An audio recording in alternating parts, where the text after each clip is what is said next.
안녕하세요. 아시아태평양 이론물리센터에서 선정한 올해의 과학책 온라인 강연에 오신 여러분들을 환영합니다.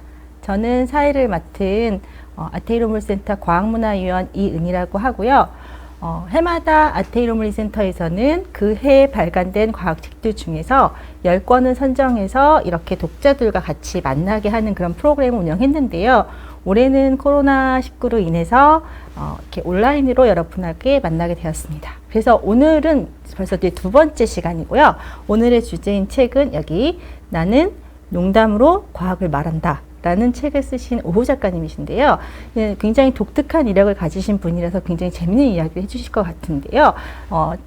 여기서 하나 제가 말씀을 드릴 게 있는데, 제가 이 사전에 작가님과 얘기를 했거든요. 근데 오늘 작가님들이, 작가님께서 이 책에 대한 내용들을 얘기해 주시는 게 아니라, 이 책 자체는 우리가 농담으로 과학을 말할 수 있을 정도로 과학에 대해서 다양한 이야기들을 마치 친구랑 편안히 농담을 하거나 수다를 떠는 것처럼 하는 컨셉으로 만들어내신 것이라서 이 책에 있는 내용보다는 이 책이 나오고 그동안 더 업그레이드 되고 새로운 내용들을 조금 더 많이 추가해 주신다고 하십니다. 그래서 오늘의 내용은 사실 이 책에 있는 내용보다는 작가님이 새롭게 준비해 주신 내용이 더 많이 들어갈 거고요.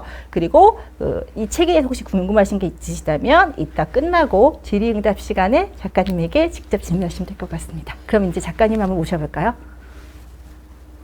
네, 안녕하세요. 저는 글 쓰는 노동자 오우입니다.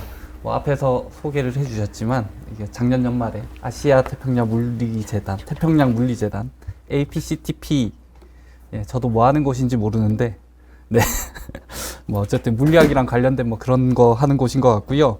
거기서 주관한 올해 과학도서에 선정이 돼서 운이 좋게 이렇게 강연을 하게 됐고요. 어쨌든 제가 좀 가문의 영광으로 생각하고 있어요. 물론 저희 집은 제가 책을 쓰는지 모르는데 어쨌든 제가 그게 상금 이런 게 하나도 없었고요. 상패만 하나 주셨는데 제가 제 책상 위에 올려뒀습니다. 가문의 영광으로 생각하고 있고, 그래서 뭐 소개는 해주셨으니까 원래는 서대문 자연사박물관에서 오프라인 강연을 할 계획이었는데 뭐 다 아시겠지만 코로나 때문에 온라인 강연으로 바뀌었고요. 코로나 좀 뭐 진정되고 나면 서대문 자연사박물관 많이 와주시고요. 자체 PPL 하고 있습니다. 그래서 저는 지금 이 몇몇 관계자들 앞에서 카메라를 앞에 두고 촬영을 하고 있고요. 서대문 자연사박물관 오면은 이런 이제 그림에 나가겠지만 큰 공룡 뼈도 있고요. 저희 진짜인지 모르겠는데 어쨌든 있고, 저도 저걸 봤고요. 이 친구가 아크로칸토사우루스래요. 그래서 티라노사우루스 아니고 아크로칸토사우루스라고 하고, 오시면 그런 걸 알 수 있고요. 그리고 아이들이 이런 쓸데없는 거 보면서 좋아하고 있을 때 어른들은 옆에 보이는 미끄럼틀 타시면 됩니다. 네, 그래서 재밌습니다. 어른들도 오면 재밌게 놀 수 있고, 그래서 코로나 이후에 놀러 한번 오시고요. 그래서 제가 코로나 때문에 청중이 없는 데서 강연을 몇 번 했는데 되게 시선 처리도 잘 안 되고 이제 반응도 모르겠고 이래가지고 오늘도 좀 그럴 것 같은데 뭐 댓글이라도 많이 남겨주시고 해주시면 좋을 것 같습니다. 그래서 저를 대부분 모르실 테니까 제가 간단히 소개를 해드리면, 제가 작가라고 소개는 하는데 뭐 요즘 사람들이 다 그렇듯이 뭐 이일저일 다 아는 엔잡러고요. 사실 얼마 전에 모 방송에 출연해가지고 뭐 과학 커뮤니케이터다 뭐 이렇게 저를 소개하기도 했습니다. 사실 그게 방송 PD님이 이미 그렇게 컨셉을 잡아 놓으셔가지고 하긴 했는데 사실 딱히 좋아하는 표현이 아닙니다만, 제가 그 정도로 과학을 잘 알지 못하기 때문에, 하지만 방송에 충실하기 때문에 그대로 했고요. 그래서 어쨌든 오늘은 작가로서 온 자리니까 그래서 제가 쓴 책으로 좀 소개를 대신하면, 첫 책은 우리는 마약을 모른다라는 마약에 관련된 어떤 역사와 정책과 영화와 썰과 뭐 이런 온갖 잡다한 것들을 모은 책이고요. 두 번째 쓴 책이 나는 농담으로 과학을 말한다고, 이거는 뭐 이렇게 다 아실 거고요. 그리고 세 번째 나온 책이 올해 2월에 나왔는데 주인공은 선을 넘는다라는 책이고요. 사실 근데 이 책은 무슨 책인지 저도 잘 모르겠습니다. 뭐 궁금하신 분 한번 사보시고요. 그리고 아직 나오진 않았는데 올해 10월에 출간 예정인 거는 미신에 관한 책이거든요. 그래서 뭐 다루는 주제가 좋게 보면 넓고 나쁘게 말하면 좀 대중이 없는데, 그렇습니다. 여러분도 과학관 강연을 보시지만 또 새해에는 점도 보러 가고 그러시잖아요. MBTI 보시고 막 MBTI로 궁합도 보시고 뭐 이러시던데 요즘 보니까. 참고로 저는 ENFJ고요. 아무튼 저는 그 과학과 관련된 일을 하는 사람도 아니고 뭐 과학 작가라든지 기자라든지 그런 사람도 아닙니다. 그러니 방송 뭐 보고 계신 분들도 편하게 보셔도 괜찮다는 말씀 드리고 싶고요. 이거는 이제 난 농담으로 과학을 말한다의 챕터 목록입니다. 그래서 혹시 뭐 다 보셨겠지만 안 보신 분들 사 보시고요. 그래서 부제들이 다 괜찮죠? 그래서 유명한 영화나 소설, 뭐 방송 표 이런 거를 보통 패러디를 한 거고요. 몇 편 다른 소재를 다루고 있습니다. 제목 보면은 뭐 어떤 소재인지 뭐 감이 오기도 하고 안 오기도 하죠. 챕터별로 내용이 완결되긴 하는데 그래도 제가 나름대로 연결성을 가지고 쓰긴 했습니다. 뭐 독자들은 이 책이 연결돼 있다는 걸 잘 모르신 것 같긴 하지만 어쨌든 저는 그렇게 썼고, 그리고 제가 주로 컴퓨터로 작업을 하거든요. 사실 손글씨를 제가 전혀 못 써요. 그래서 아마 유치원생보다 제가 글씨를 못 쓸 것 같은데, 그래서 가끔 막 사인해달라거나 이런 분들이 있으면 굉장히 책의 가치가 떨어집니다. 제 사인을 받으면. 그런 좀 단점이 있고, 아무튼 그 컴퓨터로 작업을 하다 보니까 분량에 대한 감이 없어요. 그래서 항상 원고를 너무 길게 쓰더라고요. 이 책도 지금도 한 400페이지가 좀 넘는데 두 챕터를 덜어낸 거거든요. 사실 저는 한 600페이지쯤 되는 책을 냈으면 했는데 출판사에서 안 팔린다고, 네, 절대 안 된다 그러더라고요. 그래서 빠진 거는 이제 이 두 챕터고요. 그래서 이것도 제목이 좋죠. 그래서 책을 구입하신 분은 제 이메일로 인증을 해주시면 제가 두 챕터를 추가로 보내드립니다. 그래서 빌린 사람은 안 드리고 사신 분만 드리고요. 그래서 출판사상 최초의 1+1이라고 제가 이름 붙였는데, 어쨌든 여러분 책은 사서 읽으시고요. 제가 돈을 많이 벌면 뭐하러 N잡을 하겠습니까, 여러분.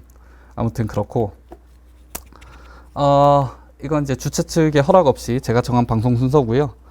오늘 강연에 대해서 아까 앞에서 사회자분이 말씀해 주셨는데 이것도 뭐 주최 측과 얘기한 건 아니고 저는 책 이야기 안 할 거고요.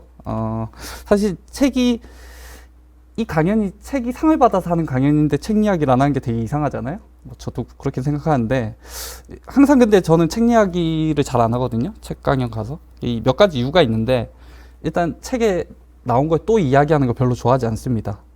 그리고 뭐 책 보면 아는데 뭐하러 굳이 이야기를 하겠어요. 그리고 보통 저자들이 뭐 자신이 아는 게 100이라 치면 그 중에 되게 정제해가지고 한 10 정도를 뽑아서 책을 쓰시거든요.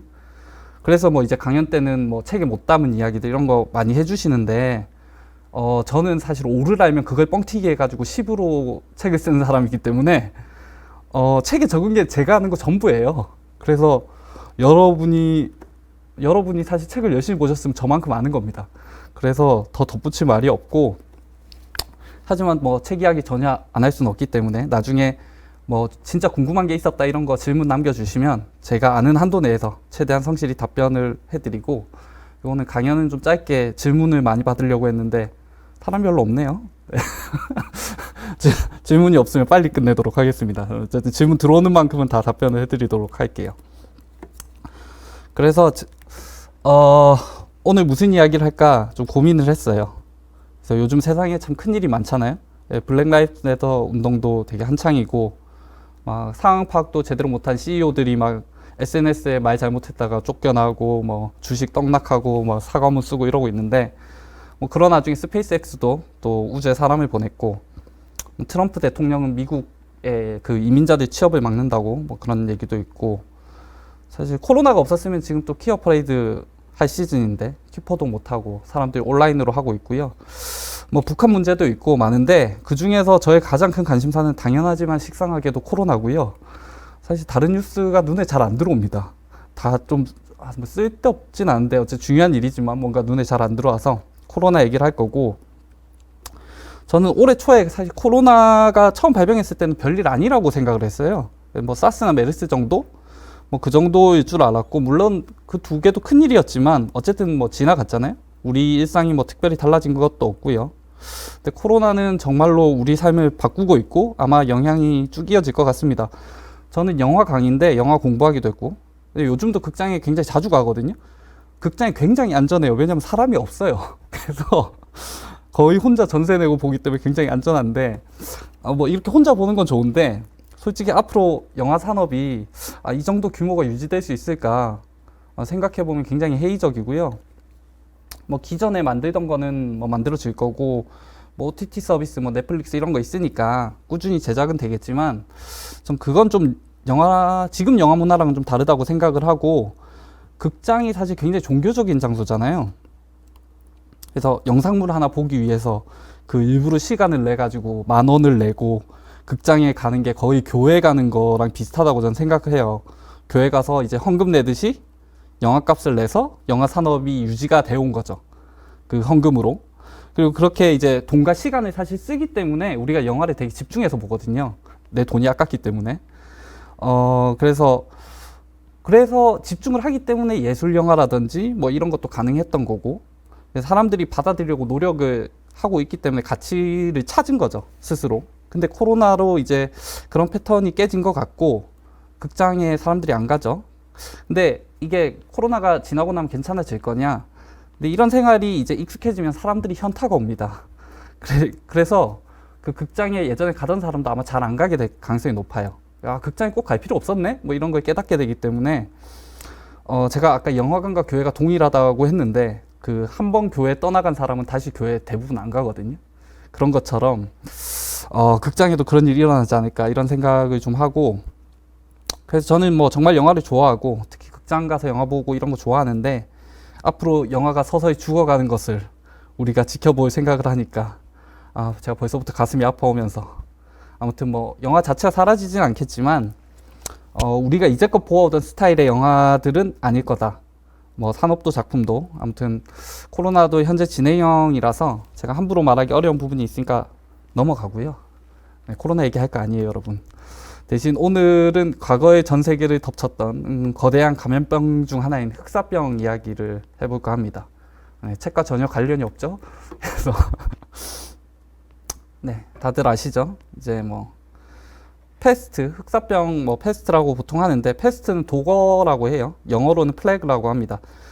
흔히 이 친구가 이제 뭐 쥐가 이 친구가 병을 옮긴다고 이야기하는데, 이 친구를 사실 통해 옮는 것보다 이제 벼룩이 쥐를 물고 사람 물고 하면서 패스트로 옮기는 경우가 과거에는 많았죠. 이제 벼룩이 쥐에 붙어 있다가.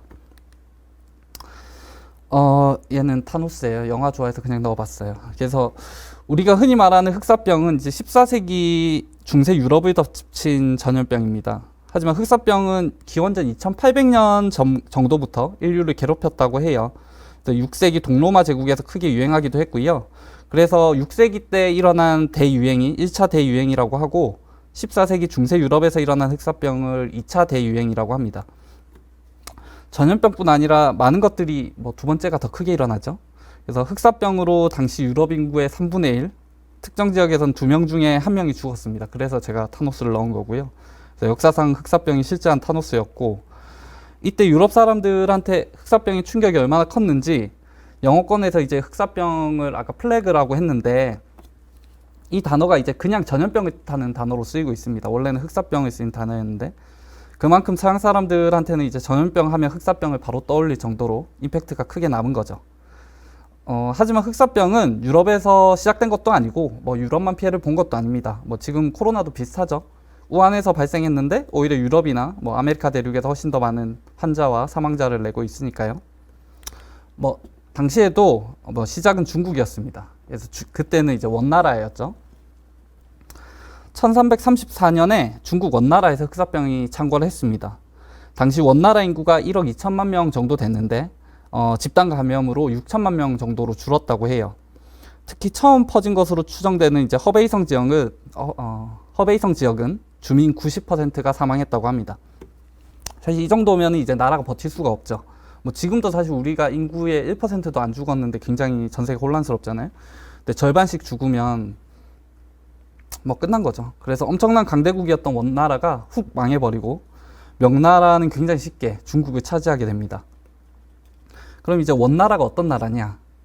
몽골이 세운 나라거든요. 말 타고 다니는 몽골인들, 징기스칸, 뭐 이 사람들이 세웠는데, 그 몽골이 유럽까지 점령을 하면서 원나라 시기에 그 아시아와 유럽을 잇는 실크로드가 정립이 됩니다. 이때부터 동서 교류가 굉장히 활발해지죠. 그래서 많은 분들이 근대화를 이제 서구의 산물이라고 생각하는 경향이 있는데요.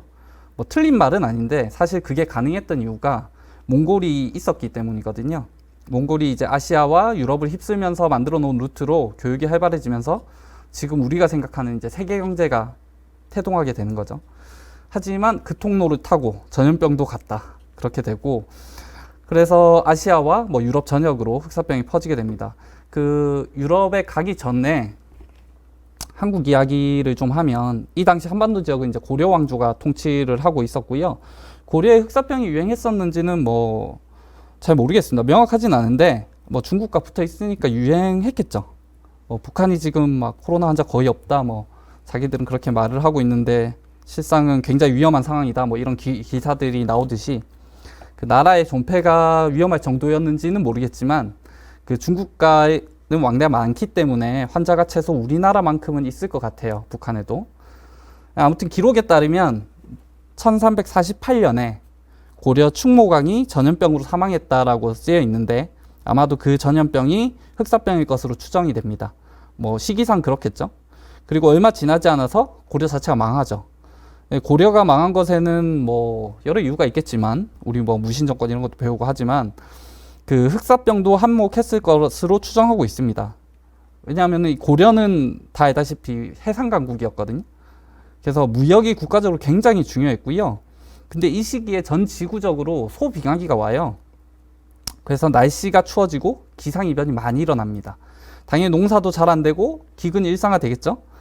제 책 보시면 아시겠지만 기후가 휘청휘청하면 역사가 바뀝니다. 그래서 평균 기온이 1도 올라가고 이런 거 별거 아니라고 생각하실 수도 있는데 기후변화는 인류에 닥친 재앙이고 아무튼 이런 상황에서 고려 전염병까지 퍼지니까 고려의 해상무역이 이제 박살이 나겠죠. 전 세계적으로 이제 전염병이 도니까 지금도 뭐 경제가 다 얼어붙잖아요. 사람들 왔다 갔다 못하고 당시에도 그랬던 거죠. 그래서 결국 고려는 이 위기를 버티지 못하고 멸망하게 됩니다.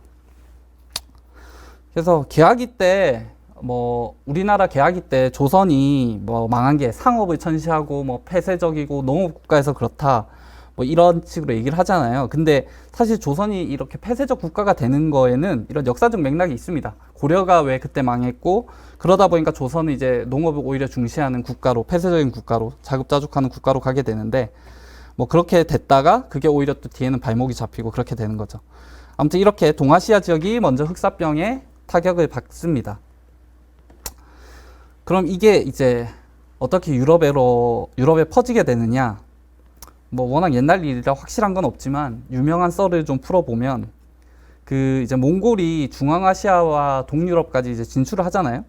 근데 그 다음에 쪼개집니다. 뭐 나라가 너무 넓기도 했고 또 몽골은 그 재산을 그 장자한테 몰빵하는 게 아니라 같이 살다가 자식이 성인이 되면 양이랑 말 같은 거 좀 주고 걔네를 떼내서 독립을 시켜요. 그러다가 이제 한 명씩 독립하다가 막내가 끝까지 부모님 모시다가 부모님 돌아가시면 남은 거 받아서 이렇게 하는 시스템인데, 그러니까 나눠 갖는 거죠. 다 나눠 갖는데 이런 문화이기 때문에 국가 역시 이게 나눠줘요. 그래가지고 당연히 나라가 나뉩니다. 그렇게 나뉜 곳 중에 킵차크칸국이라는 곳이 있었는데 이제 이들이 이제 1346년에 흑해 지역의 카파라는 도시를 공격합니다. 지금의 터키 지역이니까 뭐 유럽과 아시아의 경계에 위치한 곳이죠. 무서운 애들이 이제 옷도 제대로 안 입고 이제 몽골군들이 낯들고 공격을 해 들어오니까 카파 측에서는 이제 성문을 걸어 잠그고 방어전에 들어가겠죠. 근데 이때 몽골군이 투석기에다가 흑사병으로 죽은 시체를 실어서 성 안으로 쌌다고 해요. 몽골군은 이미 먼 나라의 그런 과정을 봤기 때문에 흑사병의 공포를 알고 있었던 거죠. 그래서 흑사병이 무서운 게 뭐냐면 증상이 엄청 빨리 퍼집니다. 엄청 빨리 나타나고 급성으로 오면 뭐 병에 걸리고 6시간 만에도 죽거든요. 그렇기 때문에 뭐 이게 엄청난 공포잖아요. 전쟁 한가운데 뭐 알 수 없는 역병이 도니까 성에 갇혀 있는데 그래서 이제 사람들이 이제 픽픽 쓰러지는 거죠. 밖에는 이제 야만인들이 진을 치고 있고 야만인이라는 건 그 사람들 입장에서 그래서 지금 관점에서 보면 몽골군이 일종의 생화학 무기 뭐 이런 걸 사용한 거고 지금이야 생화학 무기 쓰면은 국제법에 걸리지만 뭐 당시에는 그런 게 없었고 뭐 지금도 국제법 다들 잘 안 지키니까요. 그래서 아무튼 성 안에서는 흑사병이 퍼졌을 거고 이렇게 난리가 났겠죠. 중세 시대에는 유럽보다 중동 국가들이 이제 잘 나갔거든요. 거기가 이제 상업의 중심지였습니다. 그 중동 지역이. 그래서 동유럽이 서유럽보다 당시에 잘 살았어요. 왜냐하면 이제 중동에 가까우니까 콩고물이 떨어졌겠죠. 카파가 지금의 터키에 있으니까 상업이 발전한 곳이었습니다. 그래서 상업이 발전해 있으니까 외국 상인들이 그 도시에 많이 들어와 있었죠. 근데 이제 전쟁이 났으니까, 지금도 그렇지만 전쟁이 나면 이제 자국으로 도피를 하잖아요. 자국으로 도피를 하는데, 그래서 카파 지역에 이제 제노바 상인들이 배를 타고 본국으로 돌아갑니다. 근데 이제 배가 이탈리아에 도착했을 때는 이미 배에 탄 사람들이 대부분 죽고, 살아남은 사람들은 이제 패스트균을 가지고 있었던 거죠. 그야말로 죽음의 배가 됩니다. 그래서 사실 일본에서도 이제 코로나19 초기에 막 크루즈에서 코로나 퍼져가지고 뭐 환자가 창궐하고 뭐 이랬던, 뭐 몇 명 죽기도 하고 크루즈에서 그런 사건이 있었는데, 약간 그런 비슷한 상황이었고요. 일본은 이제 자국에 병이 퍼질까봐 이 사람들을 안 받았죠. 굉장히 비인도적이었는데, 그래서 받고 나서 격리를 했어도 되는데 아예 안 받았고 뭐 그랬었는데, 어쨌든 이때 제노바 사람들은 이 사람들을 안 받아줘야 된다는 생각을 아예 못한 것 같고요. 격리해야 된다 이런 사실을 몰랐고, 그래서 이 사람들을 받아들였고, 이제 그 지역을 중심으로 이탈리아를 시작으로 해서 흑사병이 전 유럽으로 퍼지게 됩니다. 그렇다면 앞에서 봤듯이 뭐 동아시아 지역도 피해를 보고, 저기 원나라도 망하고 고려도 망하고 이랬는데, 왜 유독 흑사병 하면 중세 유럽의 흑사병으로 우리가 기억을 하느냐? 일단 유럽의 피해가 실제로 크기도 했고요. 무엇보다 유럽은 그 이전에 이 정도로 대규모로 인원이 죽는 일이 별로 없었습니다. 그러니까 과거에 사람이 뭐 많이 죽는 경우는 이제 크게 두 가지 정도 생각해 볼 수 있죠. 하나는 전염병이고, 나머지 하나는 전쟁입니다. 나이 좀 있으신 분들은 아실 텐데, 그 예전에 비디오를 빌려보면 그 있잖아요. 과거 어린이들은 호환마마, 전쟁 등의 위협 어쩌고저쩌고 막 이렇게 하면서 그게 가장 무서운 재난이었으나 하면서 안내 뜨잖아요. 거기서 이제 마마가 천연두고, 그러니까 전염병을 뜻하는 거고, 그러니까 전염병과 전쟁, 그리고 호환. 호환은 뭘까요?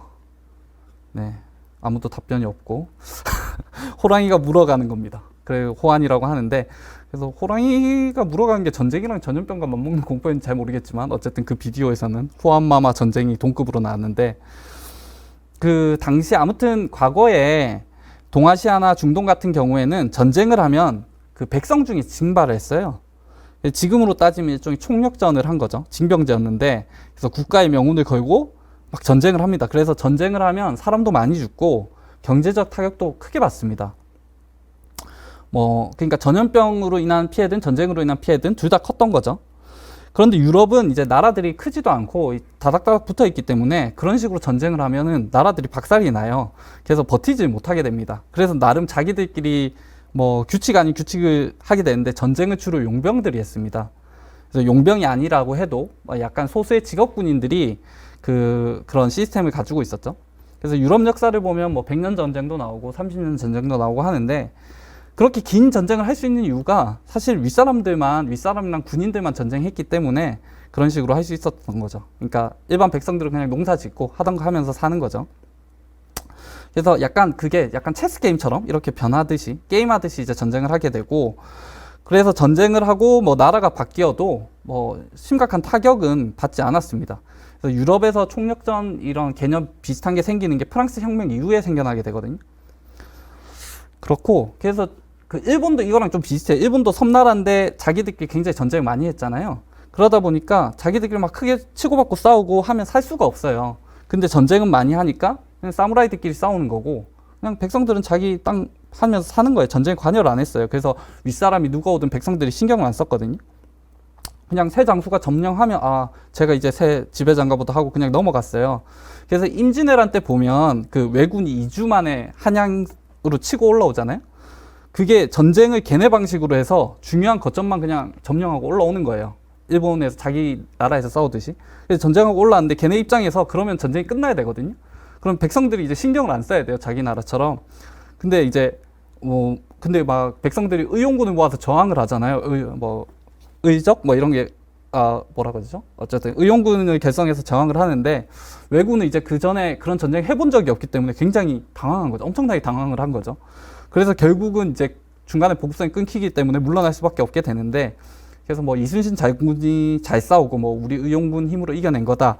뭐 맞지만 본질적으로 사실 일본인들이 전쟁 방식을 이해를 못한 거예요.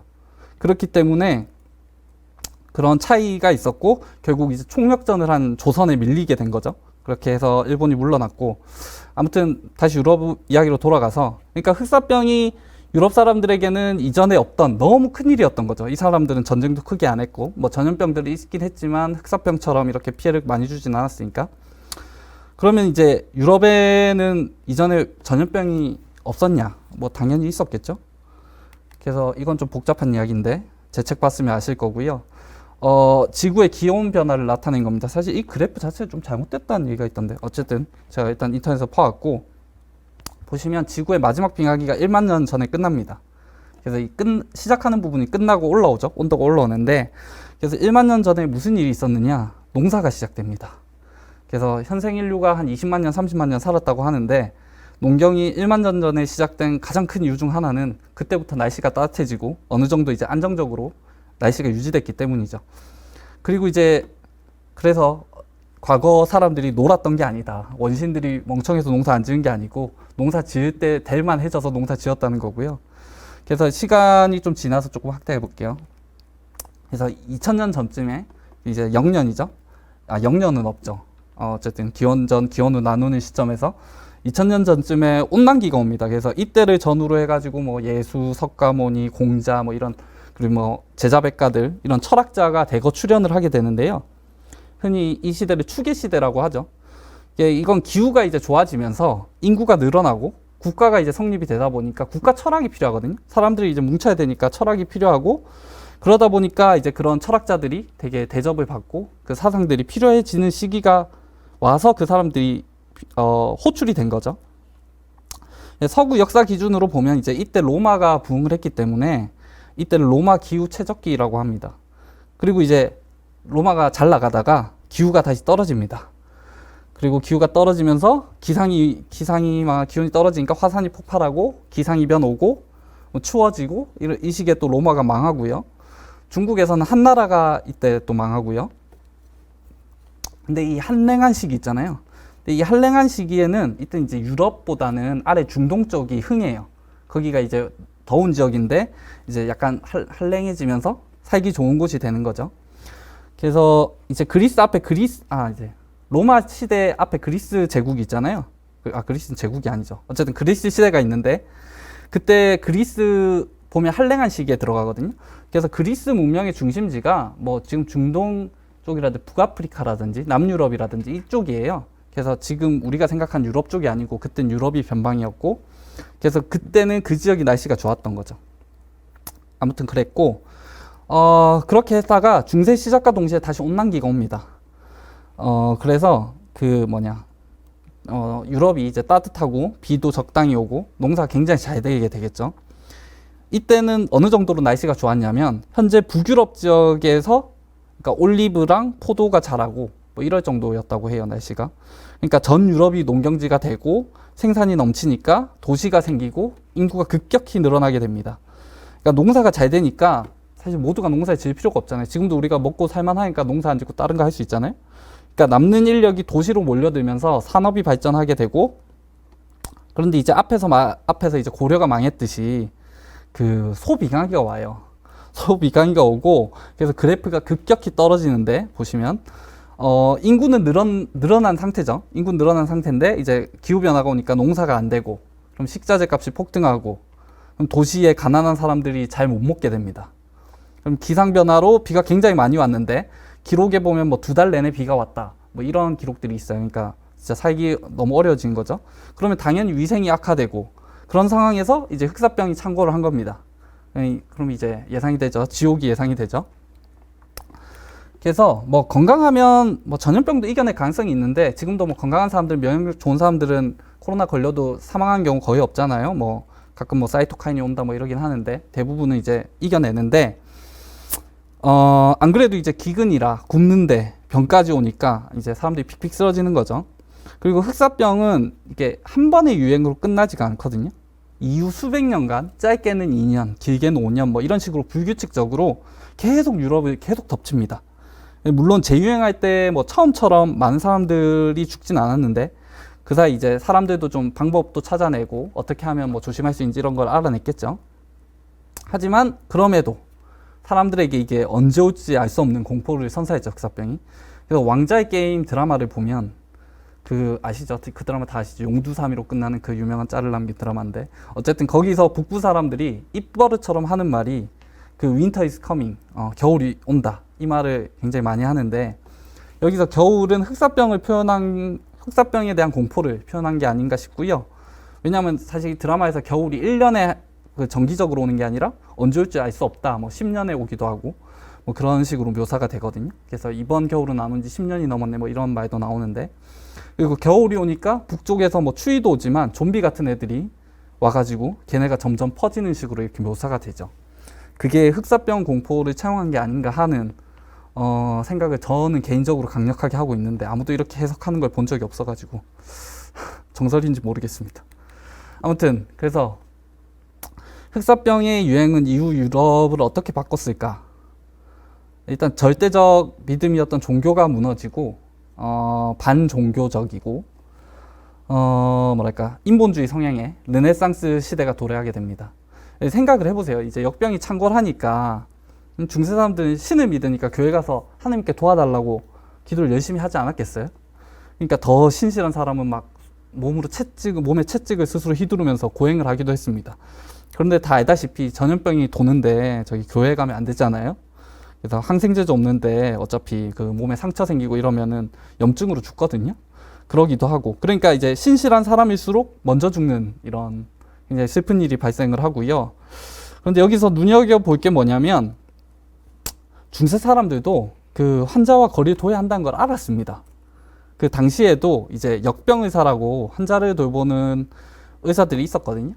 그래서 뭐 이렇게 복장하신 분들이고요. 좀 으스스하죠. 올해 할로윈 복장으로 적격이다. 제 개인적으로 이런 생각이 들고 이상 인터넷 팝니다. 한번 알아보시고요. 근데 올해 할로윈도 못하겠죠? 그래서 어쨌든 뭐 요새 퀴어 퍼레이드도 인터넷으로 진행되고 있던데 아무튼 많이 참석해 주시고, 아무튼 의사들이 이런 코스프레를 한 거는 이제 환자를 놀래키려고 한 건 아니고 병균으로부터 자신을 보호하는 거죠. 당시에 D레벨 보호구 이런 거고요. 그래서 이 복장은 사실 17세기에 처음 등장을 했는데, 그러니까 흑사병이 처음 창궐한 14세기에는 없었고 17세기에 나왔는데, 어쨌든 그 17세기부터는 이제 역병이 돌면 이런 의사들이 그 동네에 가가지고 이렇게 환자들을 진단하고 했죠. 그래서 근데 14세기에도 그 기록 보면 나름 환자를 격리하기도 하고 사망자의 물건을 불태우거나 이런 식으로 기록이 있거든요. 그런 걸 보면 이제 당시 사람들도 어떻게 전염이 되는지 간파를 하고 있었던 것 같아요. 그래서 이제 데카메론을 아시나요? 이제 이거는 보카치오가 쓴 단편 소설 100편을 모은 건데, 사실 이게 처음 설정이 흑사병이 유행하니까 귀족자제나 이런 사람들이 산골에 사람 없는데 피신을 갑니다. 그래서 일종의 이제 사회적 거리두기를 이제 이 귀족들이 하는데, 근데 거기서 이제 심심하잖아요. 시골 가서 뭐 하겠어요. 그래서 거기 이제 10명의 젊은 남녀인지 모르겠어요. 10명의 어쨌든 남녀가 모여가지고 그 자기들이 겪은 혹은 들은 이런 기묘한 이야기를 하나씩 재밌는 이야기를 한 편씩 얘기를 해요. 그래서 10명이 10일간 하루에 한 편씩, 그래서 총 100편의 단편을 모은 책이고, 그래서 인류가 그때 당시 생각해보면 멸망할지도 모르는 시점이잖아요. 흑사병이 창궐한 시점인데 사람들이 이제 말세에 모여가지고 무슨 이야기를 했느냐, 무슨 이야기를 했을까요? 네, 대부분이 음담패설이었고요. 네, 사람이 다 그렇죠 뭐. 그래서 원래 이야기로 돌아와가지고 중세 사람들도 불특정 다수와 가까이 있으면 안 된다는 걸 알았어요. 근데 왜 사람들이 교회 갔느냐? 뭐 제가 이야기하고 있었죠. 왜 그때 사람들이 교회 갔느냐? 일단 일반인들이 의학적 지식이 부족하기도 했고요. 그리고 무엇보다 우리도 경험을 했지 않습니까? 뭐 지금도 경험하고 있는데 사람들이 종교 행사에 가는 건 이유가 없습니다. 네, 전염돼도 가는 거예요. 그렇고, 그래서 이분 다 아시나요? 이분은 노스트라다무스고요. 그 유명한 예언가죠. 이분이 사실 의사 출신이에요. 의사 출신이고 역병의사로도 활약을 했었다라는 이야기도 있는데 뭐 확실하지는 않고요. 뭐 아마 역병의사로 활약을 했다면 이 현장에서 죽어가는 환자들을 굉장히 많이 봤겠죠. 당시 패스트는 이제 치사율이 50% 넘었기 때문에. 그럼 이제 건강한 사람 갑자기 병에 걸려서 며칠 만에 죽고 뭐 이런 걸 보니까 노스트라다무스가 뭔가 운명이 뭔가 뭐 사는 게 뭔가 이런 생각을 했을 것 같아요. 그런 걸 보면서 그런 고뇌 속에서 예언자가 된 게 아닌가 뭐 이런 생각을 해보고요. 그러면 흑사병 이후에 역사가 어떻게 바뀌었나 이 얘기를 할게요. 흑사병은 당연히 사회에 큰 영향을 끼쳤습니다. 그 사망자는 뭐 적게 보는 사람들은 뭐 7,500만 정도 보고 최대 2억 명까지 보는데요. 인구가 엄청나게 줄어든 거죠. 당시 관점에서 보면. 그런데 줄어든 인구 탓에 갑자기 부자가 된 사람이 많아졌어요.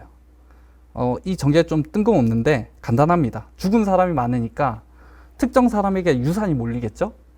그러면 꽤 큰 돈이 됩니다. 귀족이나 상인들은 근대의 자본가가 될 정도의 자본을 획득하게 됩니다. 농노들 역시 마찬가지입니다. 이제 그 사람들은 돈으로 자유를 사죠. 농노들이. 안 그래도 이제 흑사병으로 인구가 줄어든 상태에서 자유농이 많아지니까 그 노동을 할 인구가 확 줄어들게 되잖아요. 그러니까 자연스럽게 인건비가 크게 상승하게 됩니다. 그러니까 농노나 노동자를 이제 부려야 하는 귀족 입장에서 보면 그 이제 인건비를 올려줄 수밖에 없고 복지를 챙겨줄 수밖에 없게 된 거죠. 그래서 프랑스와 영국 등에서는 이제 자본 결집과 노동력의 희소화를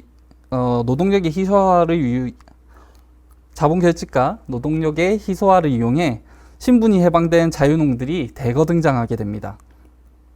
이들 중 이제 막대한 부를 취할 수 있었던 자들은 부유한 지주 및 농장주로 성장을 하게 되는데, 근대를 이끌게 되는 뭐 영국의 젠트리 계층이라든지 우리가 흔히 말하는 뭐 젠틀맨이죠. 이 사람들이 이들의 기원을 두고 있습니다.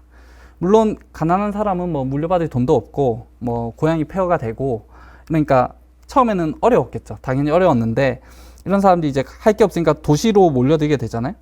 도시로 몰려들었는데 임금이 높다 보니까 이들의 환경도 이제 시간이 지남에 따라 점점 나아지게 됩니다. 인건비가 비싸니까 당연히 기술 혁신을 해야겠죠. 사람을 안 쓰고 기술로 해야 되니까. 그래서 기술 혁신이 일어나게 되고, 그래서 자본주의가 태동하고 이제 근대로 나아갈 초석이 쌓이게 되는 거죠. 일종의 이 유럽이 근대화를 당하게 되는데, 하지만 모든 지역이 이런 방식으로 변화를 한 건 아니고요. 동유럽가들은 이제 정반대의 길을 걷게 됩니다. 제가 아까 중세시대에는 동유럽이 더 잘 살았다고 했잖아요. 근데 이제 중동 지역 길목에 있어서 이 사람들이 특수를 누렸는데, 그 동유럽은 과거에 이제 살만했기 때문에 원래 자유농들이 많았어요. 원래 자유농들이 많았는데, 그러다 흑사병 이후에 안 그래도 자유농이 많은데 그 노동자들이 많이 죽고 이러다 보니까 노동력 품귀 현상에 시달리던 동유럽의 귀족들이 자신들의 힘을 이용해서 자유농들을 억압하고 그 강제로 농노로 만들어 버립니다. 그래서 오히려 시대를 후퇴한 거죠.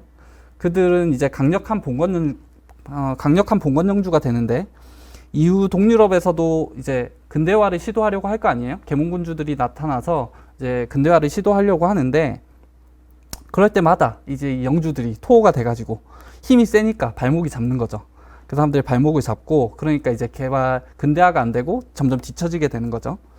그래서 어찌 보면은 그게 지금까지 동유럽과 서유럽을 나눈 지점이라고 할 수도 있죠. 그 이후 그 경제력이 끝끝내 아직까지 격차가 해소가 안 되고 있으니까.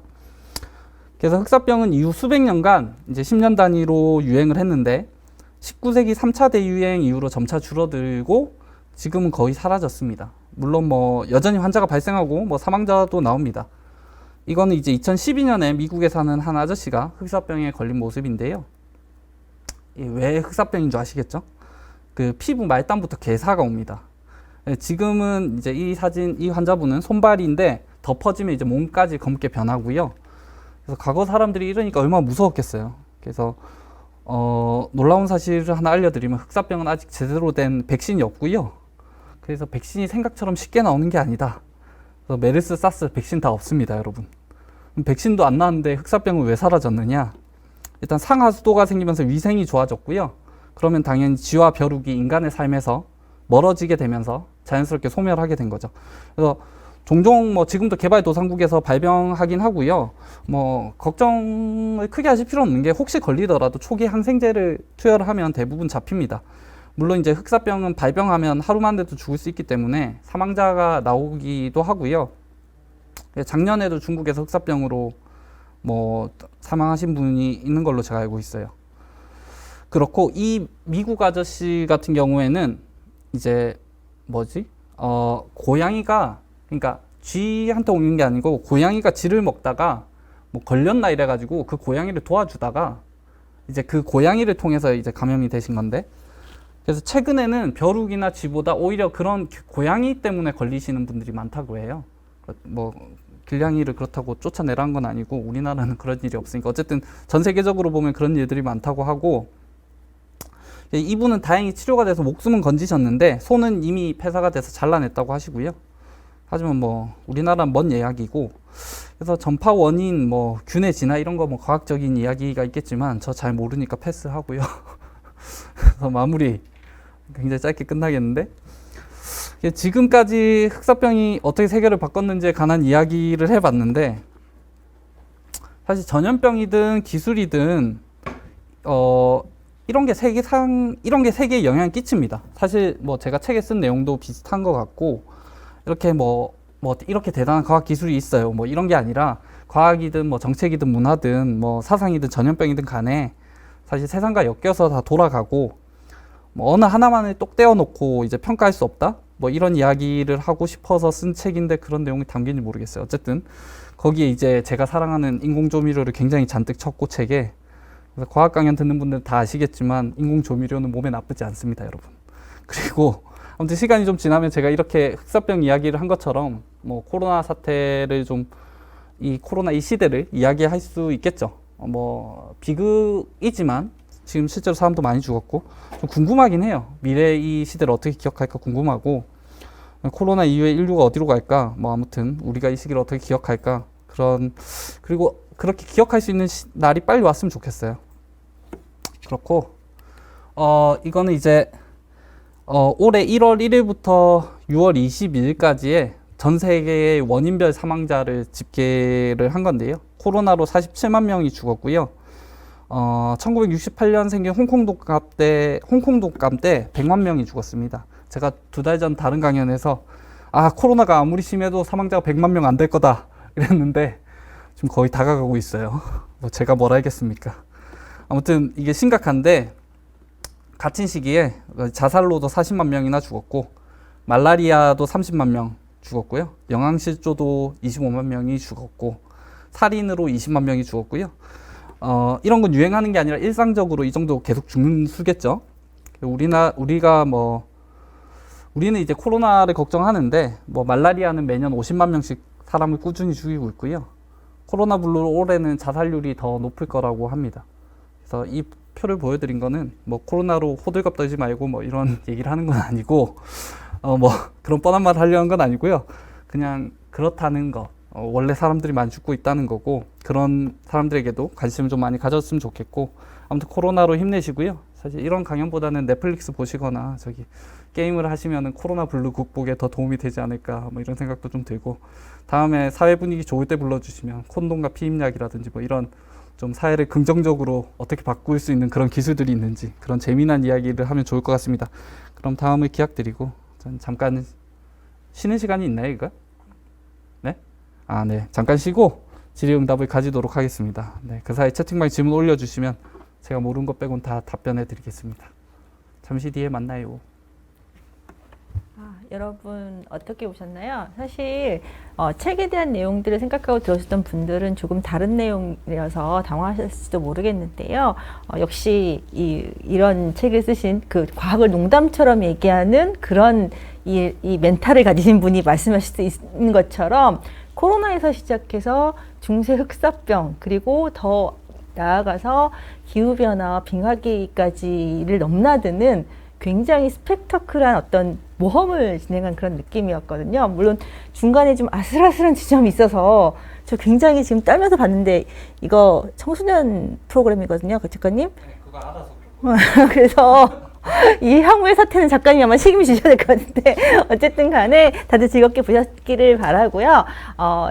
일단 작가님의 강연은 여기서 마치고요. 10분 정도 저희가 약간 쉬는 시간을 가지고요. 그동안 주위를 좀 환기를 하고 못다한 이야기는 작가님과 같이 잠시 후에 다시 나눠보도록 하겠습니다. 네, 감사합니다. 연구자의 성장을 돕고 학술 교류의 장을 마련하여 지식을 확장시키는 것, 과학문화 확산을 통해 과학과 세상을 연결하고 과학의 영역을 확장하여 인류를 위한 사회적 책임을 다하는 것, 바로 아태이론 물리센터가 하는 일입니다. 인류의 미래를 위한 연구, 아시아 태평양 이론 물리센터.